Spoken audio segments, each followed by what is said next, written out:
Hello and welcome to Sheila Lives Out Loud. My name is Sheila Moniga and I'm super thrilled you're on this channel. What took you so long to stop by? Well, now that you're here, please click subscribe and hit notifications so you never miss an episode. And we upload every Monday. And this week, joining me for a conversation that's so pertinent to the current environment and time that we find ourselves in with the COVID pandemic is an amazing, amazing doctor. Her name is Dr.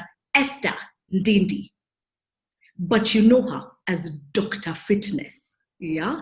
Now, Dr. how are you doing? I am fine. I am really excited to be here today. I'm honored to be hosted by the one and only Sheila. So we're going to live out loud. I'm looking forward to an amazing conversation. You keep this up and you're going to be hosting this channel with me. You've already got all the words ready together, Nini. We can make this happen, Dr. It's possible. Oh, yeah, we can. But thank you so much for making the time. You know, a couple of weeks ago, I spoke to Dr. Simon. In fact, he's the one who put me in touch with you.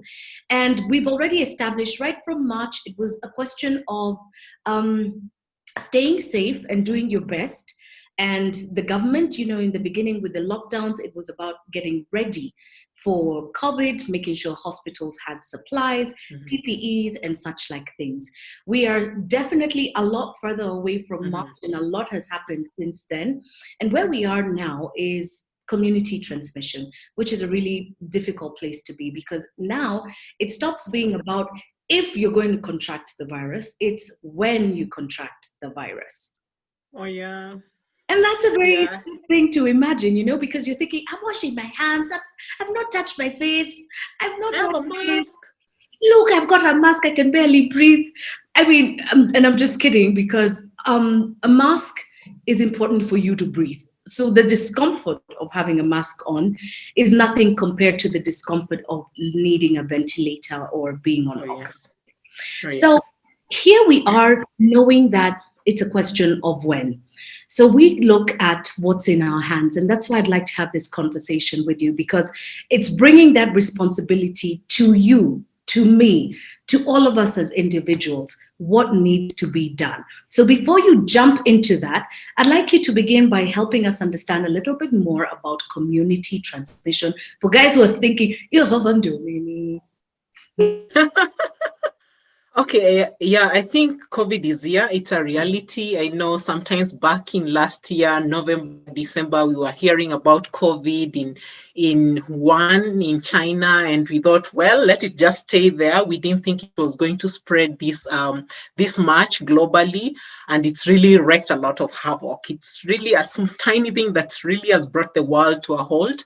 And I think on March, I think 12th or 13th, that's when the first case was reported in Kenya. And, you know, there was a lot of panic and a lot of concerns and quite a bit of stigma as well. And but now we know it's a reality. I'm working in a rural hospital, in a rural setting rather, and we have cases. We've had a number of positive cases. The good news is that a majority of them have done well. Unfortunately, we've still had a few succumb. For us, the medical community as well, we've lost medics, sadly so. So this is not a disease that's a respecter of anyone. And when we talk of community spread, you know, initially there was the one case and then another, and, you know, they're like sporadic and just sort of limited to Nairobi. But now we have it out here in the community. It just means that you're likely to get the virus, you're likely to contract it from a neighbor, from, you know, a gathering, maybe in church, maybe in the market, maybe in the shopping mall, or, you know, and it just means that there are quite a number of people within the community who have the virus.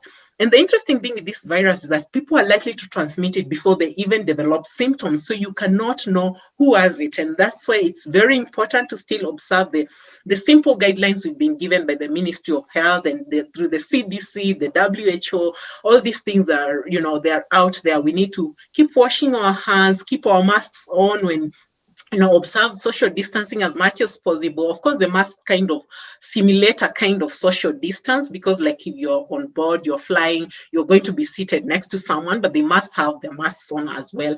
So it's very important to observe those measures, because they go a long way in reducing the transmissibility, because we don't know who has it and who does not have. Your friend could be having it, your relative could be having it. For us working in hospitals, it's extra tricky, because we are likely, people who are sick enough to come to hospital have a higher chance of having it.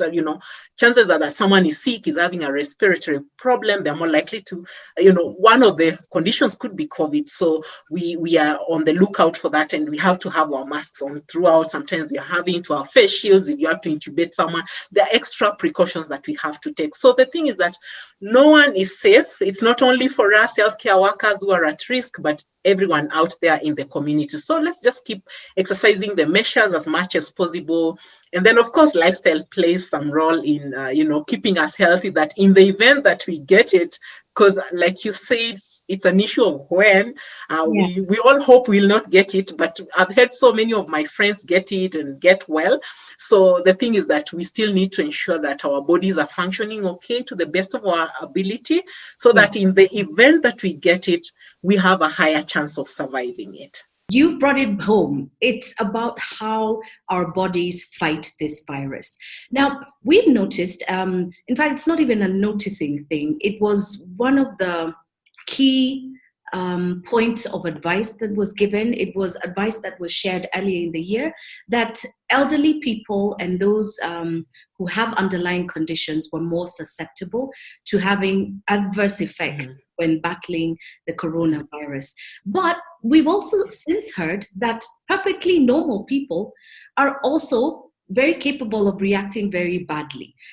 So for me, it's pointing to immunity. Your immunity is key, because that's what's going to go and fight this virus. There's no tablet that you're going to swallow today and then the virus leaves your body in 2 seconds.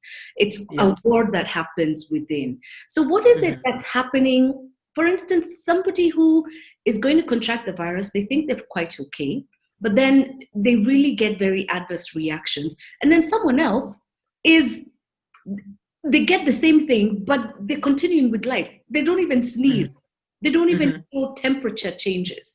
What's happening there? The reason why the community spread is fairly rampant now, it's because most people will not manifest symptoms, yet they can still transmit. However, people who get symptomatic tend to shed the virus more and are likely to spread it more. But that said, the thing is that when it comes to immunity, of course, one of the non-modifiable factors is just age. As you grow older, then your immunity tends to get less, to get weaker, if I may use that term. But of course, we know that it's not just an issue of chronological age. There are people who are rather healthy and fit, not just in terms of muscles, but they're likely to still have a better immunity than someone else who's, depending on their lifestyle or many other factors that we could not be able to determine. But the other thing is that besides age, there's the issue of lifestyle diseases. Of course, as you grow older, you have higher chances of maybe being diabetic, having kidney disease, having lung disease. If maybe one has been smoking, then the effects on the lungs are likely to be felt more, depending on some professions that expose one more to pollution and all that. So there are many other things that occur as we age that would still put us at a higher risk of not being able to fight this virus. And then, of course, even at different age groups, people could have other medical conditions that might be immunosuppressive, including HIV, especially if it's not well managed and one is in the immunosuppressed state, or someone is on medications that also tend to suppress their immunity. In that case, they are more likely to have a worse outcome. But that said, even the CDC updated its group of people at risk of worse, of severe disease. And of course, besides the diabetes, besides the older age and hypertension and other conditions, one of them has been shown to be higher body mass index. And so people who have who are carrying extra fat on their body have a higher risk. And this is because it's also associated with other medical conditions, insulin resistance and stuff like that. So, but all that put together, I would like to remind maybe anyone who is listening to us, and maybe you're already overweight, you're already having diabetes or any other medical condition, you should not despair. This is not the end of the road for you. You still must ensure that regardless of how healthy or unhealthy you think you are, you still need to exercise the simple precautions as per the guidelines. And the other thing is that just start, putting in some exercise into your lifestyle, moving some more, ensuring that you're eating lots of vegetables, a bit of fruit, that your foods are whole, that you're avoiding gatherings, that you're observing social distance. Because for us, even at the workplace, we try to ensure like the older cadres are limited, they are restricted from areas in which they are in close contact with people who have actually been diagnosed to have COVID. So we still try to protect our community, whether it's out there in the community or even in the hospital setup. We try to protect people that are extra vulnerable to getting a severe disease. So as a community, when your neighbor is alive, your friend is alive, everyone is, we all want to protect everyone and ensure that we live and out survive this coronavirus. So it's doable if we look at it as a community thing that we can share in protecting each other. It's boiled down to that. We have to pull each other and take care of each other. Now, online, your reputation for fitness, there's a reason why they call you Dr. Fitness, because you advocate for a lifestyle that is fit. And fitness isn't just the fact that you can lift 100 kgs or you can run 10 marathons. Fitness is a very big umbrella. It's a very big world, a big planet with so many different elements to it. And COVID this year has really affected, I want us to not just talk about the people who have been positive or the people who have gone through it. I would like to speak about the mental, and I would like to speak about how we have all coped this year since March. COVID weight is a thing. Let nobody cheat. Okay, other than yourself, I don't think you deviated. But for many, the stress of the time, so a lot of stress eating, overeating, emotional eating, there's something that happened to people with their relationship with food in this season. Let's talk about that. Okay, I think for sure as human beings, we are created to be social. Okay, I am an introvert, but even that said, I still have a small group of people that I like to connect with and connect with them deeply. But for the majority of us, there are people who are extroverts or in between. But the thing is that we are created to be social. We crave just that connection with other people, and physically so. And imagine now we are called upon to observe social distancing, no shaking hands, no hugs, all those things still have an impact before you even impose a lockdown and the limited movement and the curfews. And so, if there's a curfew and you wanted to visit someone some towns away and, you have limited time, you might not be able to do that. So all those have a lot of impact on our health and our well-being. They have impact on us emotionally, socially, and even physically sometimes.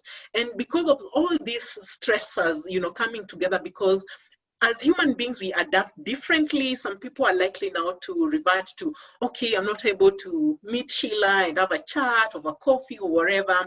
Then you find yourself just munching, your fridge is stuffed with some things, and we are different. Some people, when they're stressed, they will not eat. Others, they will tend to eat comfort food. And comfort food tends to be, the things that are loaded with what I call the fattening diet, as in, it has fats and carbohydrates combined together. That's quite toxic, So the thing is that happens. And then the other thing, the reality is that most people are restricted in just movement, like not even just traveling away, but getting outdoors, going for the walks, going to the gym. Gyms were shut down as well, no? Yeah, so they were. What we're going to do here. Yeah, so and I think it took some, a lot of mind shift and shift of habits. For me, I think it didn't affect me much just because I've always trained at home.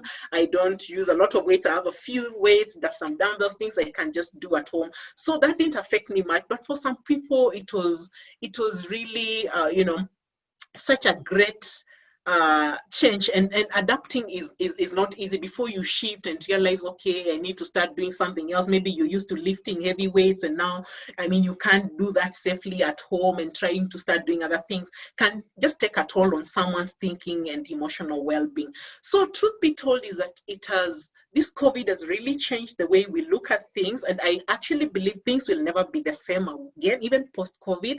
It has also made the online space become just a big platform. You're more conscious of it just because you've realized that, hey, I might not be able to go check on my mom, but I could call her, I could Zoom chat her, video conference, like my family, my extended families now, we meet online every 2 or 3 weeks, and just chat and have a sense of connection, but it's always different from meeting physically.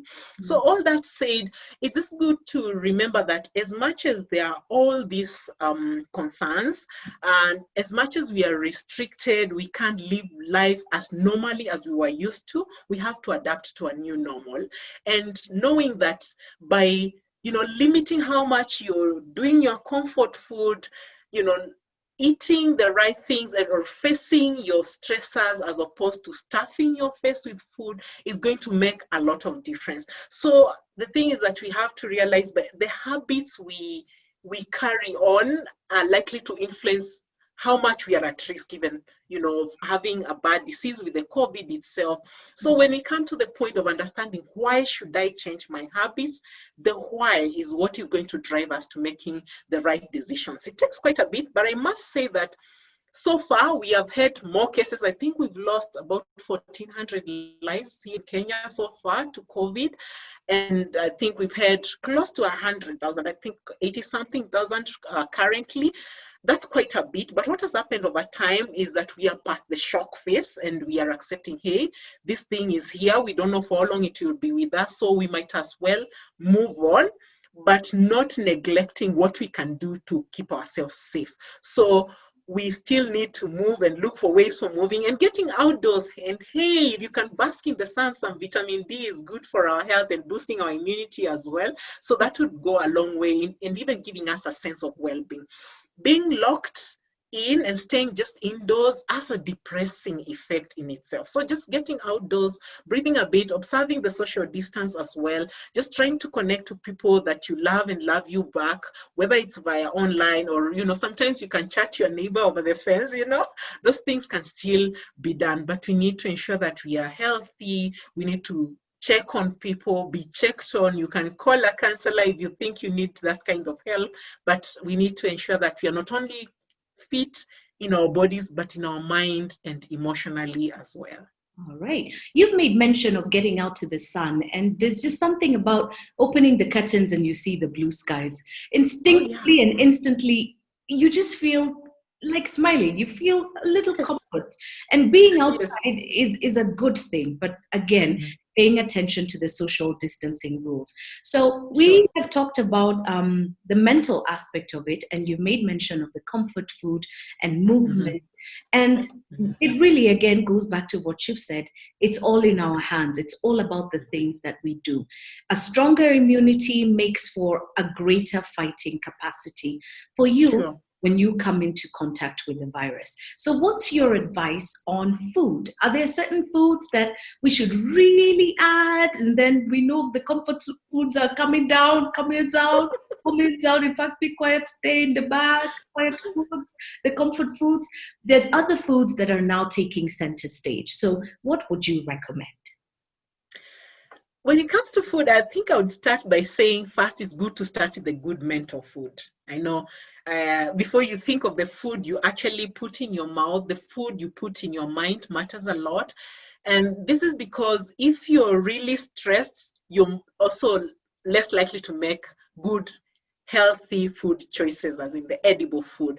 So just having our minds of a lot of distractions, and also not tracking a lot of what is happening, can actually be protective. You know, they say ignorance is bliss. Sometimes it actually is. If you want to really track what's going on, you can either follow Ministry of Health, releases, or follow WHO, CDC. Of course, that might sound so global, but you get to know what's happening. But if you keep watching the news and following everything, sometimes it can be so overwhelming, and you'll be feeding yourself with so much of negative things, and it can become depressing. So feeding yourself for most positive and just waking up and just being grateful that you're alive, thanking God that you're alive, starts you on a positive note, and you're more likely to have a better sense of well-being, and therefore you're more likely to go shopping for the right foods. And I like to encourage people to go for colored foods, as in have as much vegetables as possible, whether it's cabbage, purple, green cabbage, have Swiss cheddar, skuma wiki, all sorts of vegetables, the aubergines, as much as you're able to have and afford and is accessible to you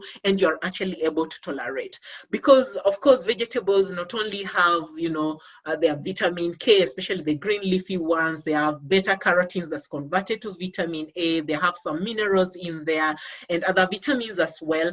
But the other thing is that they also have about protective things that we call the phytonutrients that are beneficial to the body, that carry out antioxidation and that kind of stuff. So it's good to have lots of vegetables. It's good to have a wide variety of fruits, but the fruits come in season. So enjoy the ones that are in season, but don't go overboard, because I like to remind people that fruits, of course, are rich in natural sugar. And please eat whole fruits. Don't drink the juice, and just because the juices have concentrated sugar. And then, of course, you need a balance there, so you'll still need a bit of protein, because our body is made of protein. It will help you deal with cravings, because many times the foods we crave have a lot of carbohydrates, and the more we eat the carbohydrates, it just drives the cravings more and more. And so, like you have said, it's good to focus more on introducing the good things than just doing away with the bad things. So the more you introduce the good things, the vegetables, the fruits, the healthy proteins, some healthy whole carbohydrates that are not so much processed and that are not deficient of fiber, and then, of course, some healthy fats, have some nuts. The more you fill your diet with more natural, whole kind of diet, then you're going to be satiated and have less room for eating the junk things. So when you start with that, you'll be fairly full by the time you think of your dessert or something sweet or something to drink and all that. So focus on introducing the healthy things and eat more of those, and with time you'll have less and less cravings of the bad stuff. Of course, we all start from different points, and if you're just beginning to embrace the healthy lifestyle, it might feel like it's a challenge to be able to do away with things you almost feel addicted or so hooked to, and so it's just good to salute yourself every time you make a healthier choice, and you pick a better option when actually something like you'd have craved is available, but you don't go for it. So the more you salute and applaud yourself, you feel good. It might be small, but it's a big sense of achievement that you feel. It encourages you and motivates you to keep choosing the good things. And so, because the temptation can be great at the beginning, I encourage people not to keep such junk at home, so that if you go out and have a bit of ice cream, it's different from having it at home and just eating 2 cans of it and that kind of stuff. But it's something one can win over, and yeah, it's doable. It's getting done. And I like what you're saying. Celebrate your wins, because when you get into a nice, happy space about things you've done for yourself, then it spurs you to continue doing more of the things that make you feel nice and more of the things that make you want to celebrate a bit more. I've got a quick question on supplements. Are they a do or a don't in this season?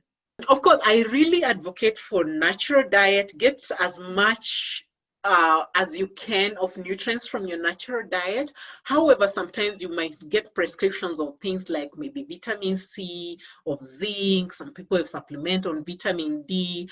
There is no clear data showing that these things would really go a long way in making you maybe recover faster, but they're beneficial in just like supporting your immunity. The thing is that there's nothing we can introduce to the body that will really make make us fight the virus, that will make our cells function better, but we can help by reducing the harm.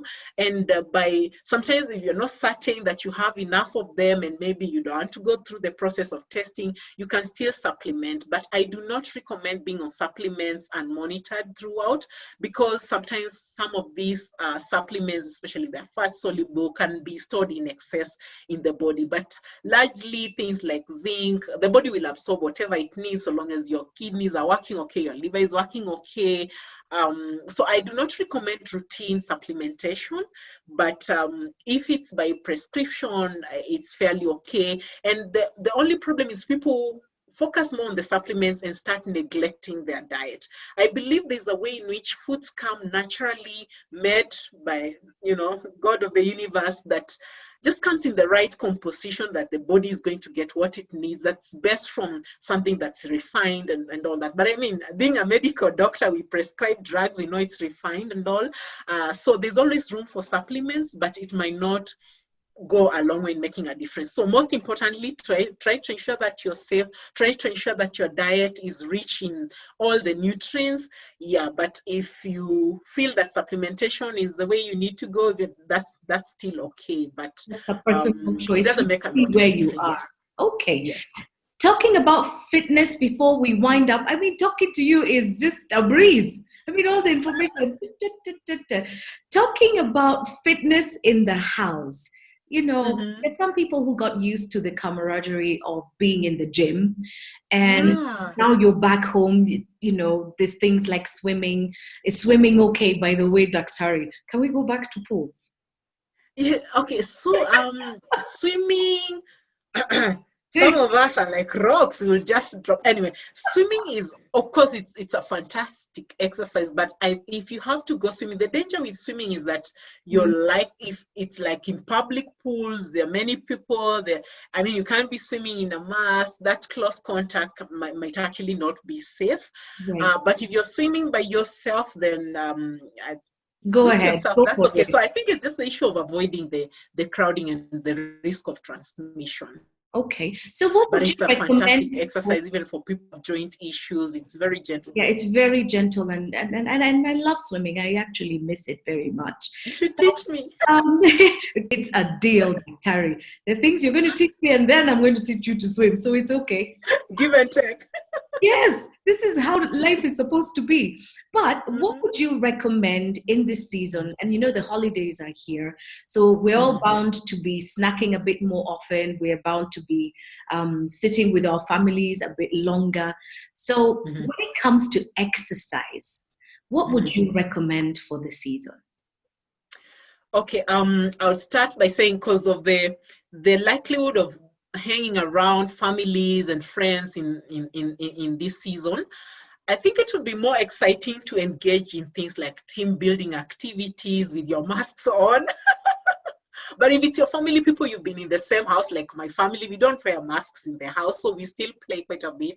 So you can engage in team building activities, go for hikes close by, take walks, like just play things that will make you move more. Think of it like babies, as in, sometimes we get too serious when you grow up, but we don't, we need to loosen up and play a bit more. Sometimes just dance. I mean, some of us might have two left legs. I know Sheila is a musician. She's gifted. Just because I'm a musician, that's what everyone gets wrong. Just because I can sing doesn't mean I can dance. Ooh-wee. So you can try dancing if you're, you can dance like my community. We dance off the stage. But anyway, the thing is that play. The game and play the tents. Laughing. And those people of the yellow colors, and anyway, back to the topic. Play some more. Look for activities that are engaging and you move more. And actually, as you play, you're exercising in a way, you're moving more, and you take time away from eating.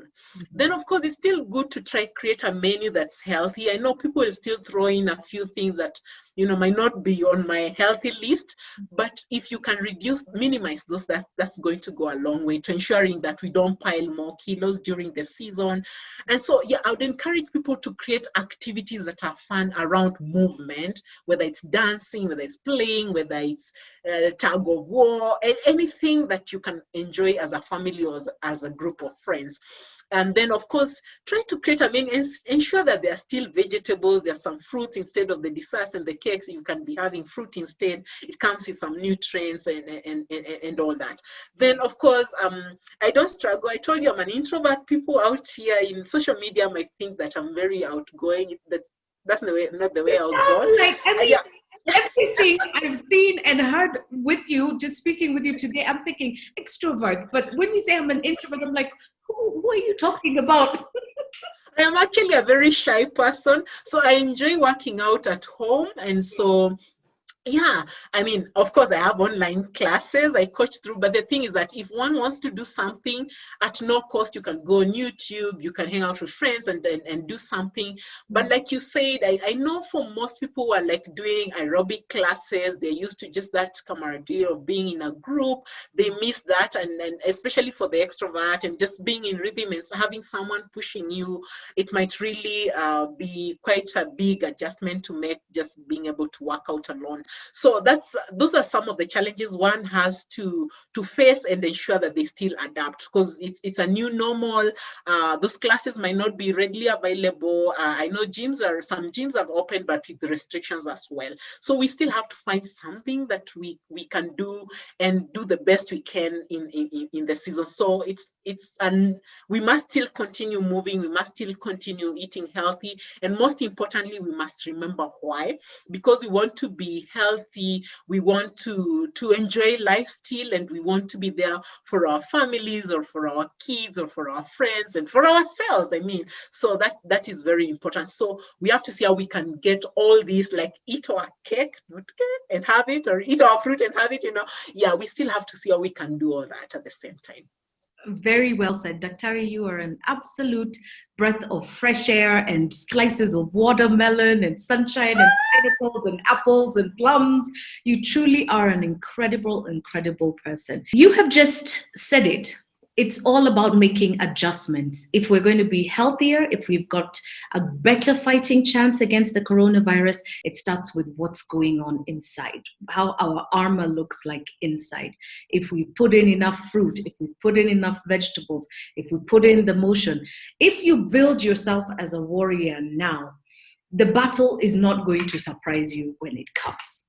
So start making those efforts there, because again, what used to be is gone. What is coming, what is something totally different. And we all have got to begin to make those adjustments.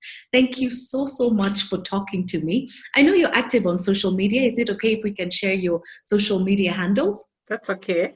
Perfect. So I'm going to share those on all of my social media platforms as well, to make sure that anyone who wants to get in touch with you and maybe continue a conversation can pick it up from there. But I wish you all the very best. We are praying for you, and we are thinking about you and the rest of the medical fraternity, frontline workers and the support staff as well. Tunawakumbuka sana, and we wish you all the very best. Thank you for your time. Thank you too for having me here. Thank you so much. And thank you to you for watching this channel. If this conversation has taught you something, please drop a comment in the comment section below and share it with a friend. I look forward to hearing about the adjustments that you're going to make and have been making and are working for you. But until next Monday, live out loud in all that you do. Bye for now.